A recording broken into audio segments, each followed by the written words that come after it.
to the Week 9 edition of Commissioner on a Couch. Let's get right into the no-huddle.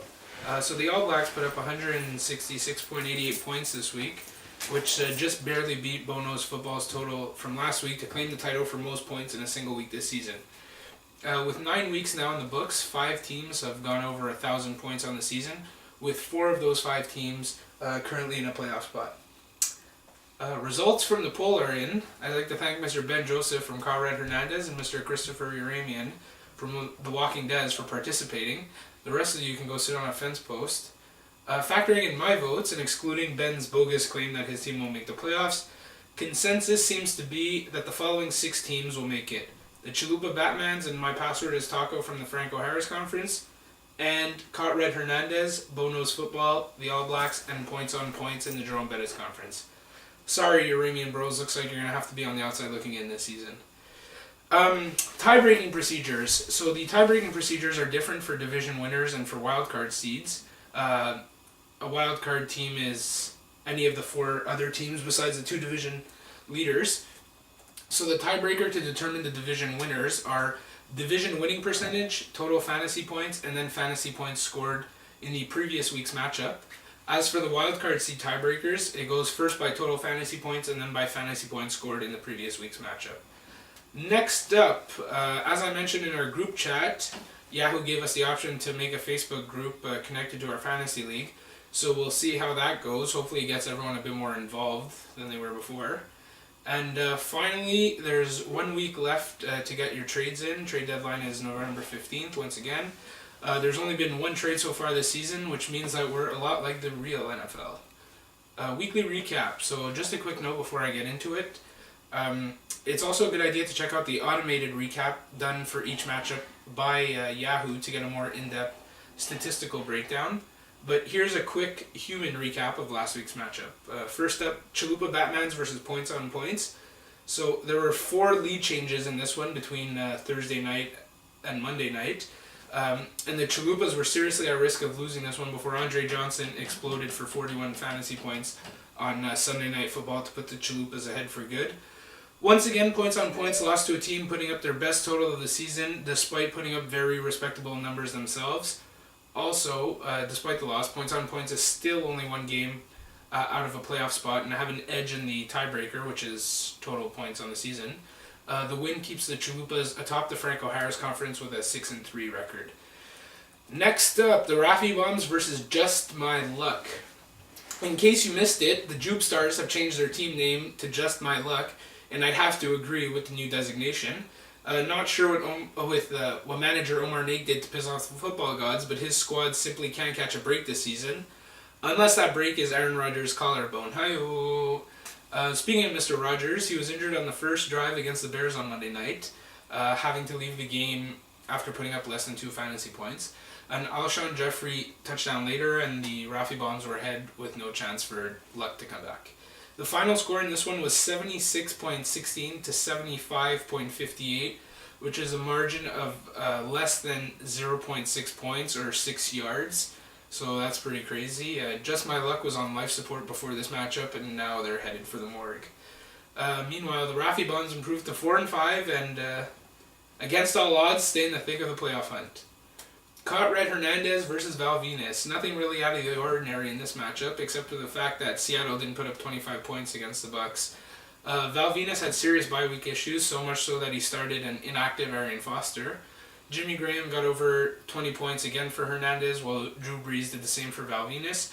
Keenan Allen also had a big week for Hernandez, but I don't know if he can provide that kind of production on a weekly basis. So this win allows Hernandez to remain the division leader in the Jerome Bettis Conference and the number 1 seed overall with a 7-2 record. But there are now 3 teams at 6-3 just waiting for them to slip up.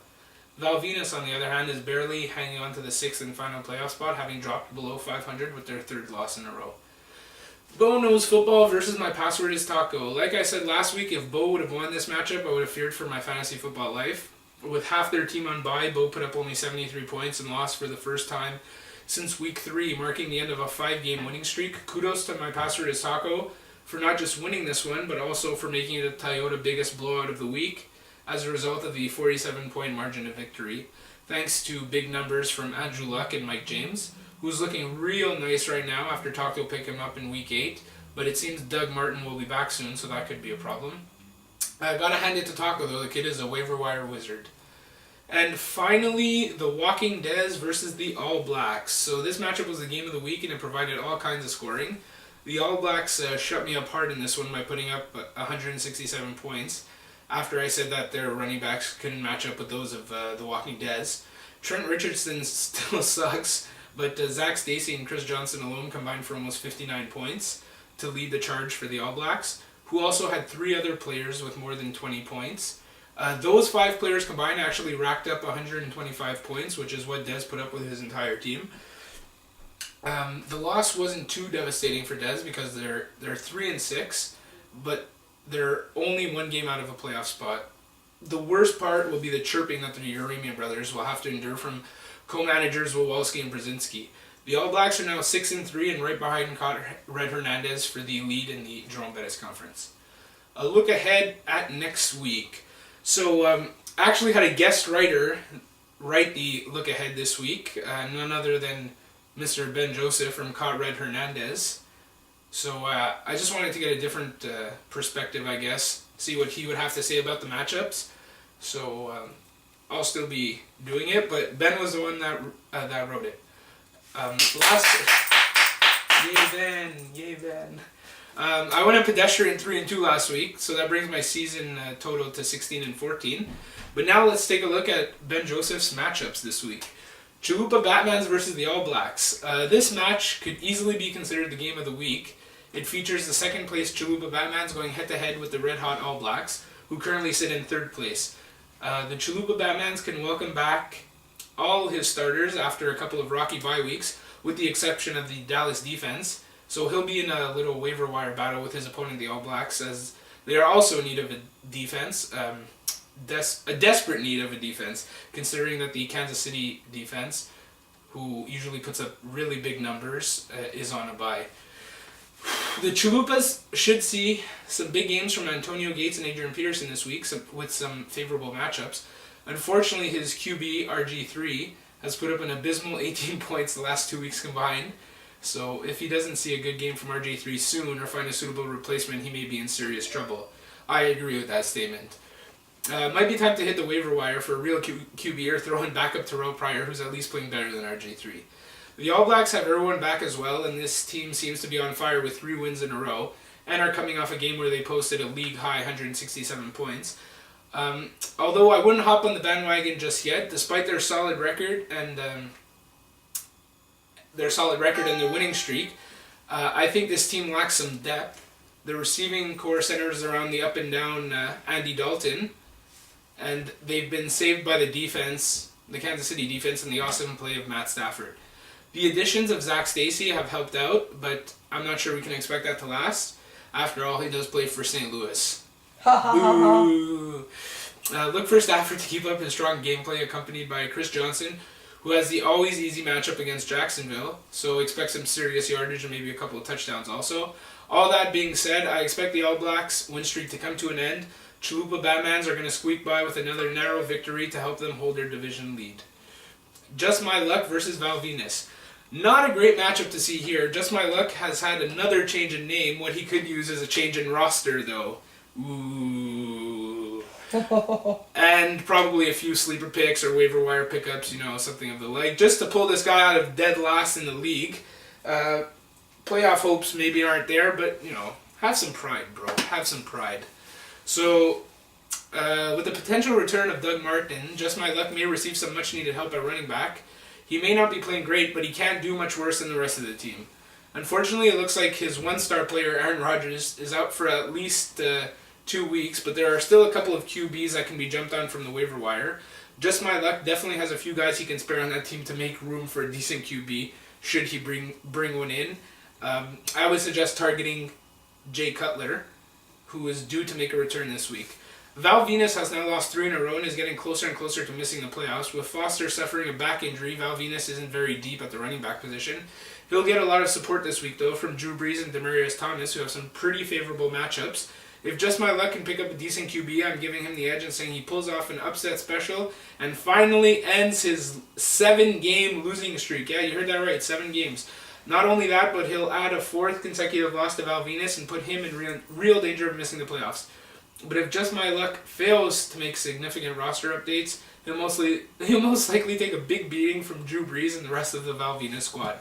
Caught Red Hernandez versus The Walking Dez. The Walking Dez put up some quality numbers last week, but not enough to match the All Blacks.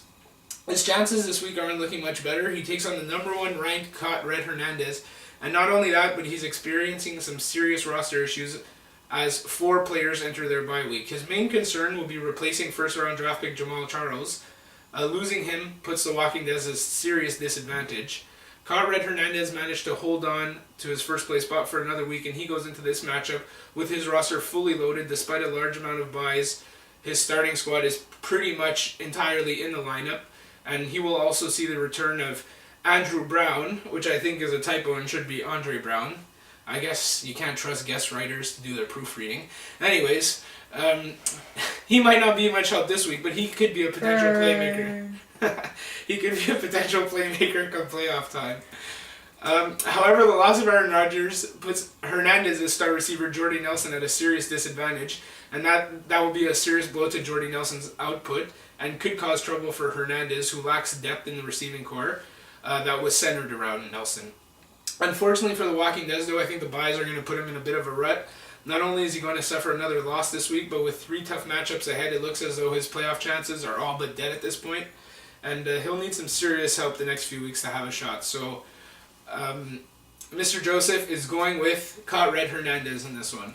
Rafi Bombs versus Bono's football. The Rafi Bombs pulled off a very lucky win last week, and there's a small chance that it could happen again. If the Rafi Bombs decide to wake up and check their roster once in a while, they may have the potential to put up another win this week. Bono's football is coming off a tough loss, mainly due to the fact that almost half his team was on bye, although that's not the case this week. However, his star QB Cam Newton is going up against a tough San Francisco defense, who's fresh off a bye week. So look for that matchup to hurt his chances a little bit against the Rafi Bombs. Also look for Reggie Bush to have a big game and put up some serious points on a very questionable Chicago run defense. Just like they see in James Starks, what they just did, that was kind of crazy. They're running all over them, you know what I'm saying. Anyways, like I said earlier, if the Rafi Bombs decide to change up their roster, mainly putting in first-round pick Matt Forte or second-round pick Matt Forte, wherever the hell you pick Matt Forte, that guy should definitely be in the lineup. If he doesn't do that, I'm pretty sure he's going to lose to Bo, because he would probably lose to Bo anyways with all those guys in the lineup, but, at least give yourself a chance. Do what you can. Try to make the playoffs here. There's some money on the line, guys. Come on. And finally, moving on to the game of the week, Points on Points versus My Password is Taco. Points on Points is pretty desperate for some help and for a win. No worries, though, because Peyton is back, and what's more dangerous than Peyton Manning? Well, that's easy. Peyton Manning coming off a bye week, playing against the 27th ranked San Diego Chargers pass defense.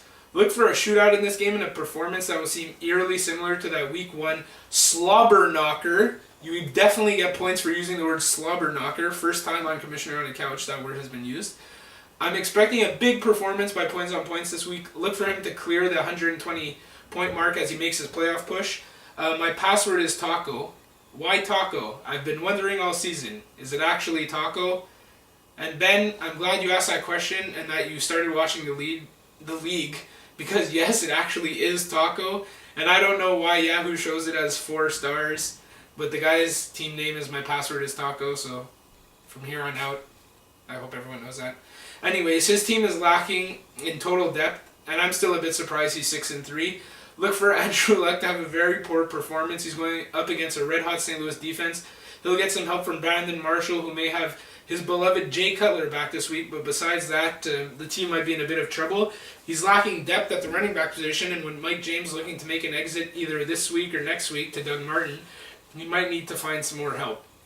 I fully expect Points on Points to take this match. It'll be close, though. Taco's team does have a tendency to produce some lucky plays when they need it, something Points on Points team rarely ever does. But still, like I said, Points on Points is going to use the win to pull himself back into playoff contention And that, combined with a few timely losses to some of his wildcard rivals, should push him into a playoff spot. On the other hand, I don't see the loss hurting Taco's chances too much. He should still be able to hold on to a wildcard spot down the road. So that's the way I see it all shaping up for this week, as well as Mr. Benjamin Joseph. Thank you for guest writing. It's always good to get another perspective, and it's always good to see that people are involved in, watching this thing once in a while. So that's it, boys. Don't forget to buy your poppies and wear them on Remembrance Day, November 11th. Yeah. A moment of silence for the vets. Take care, boys.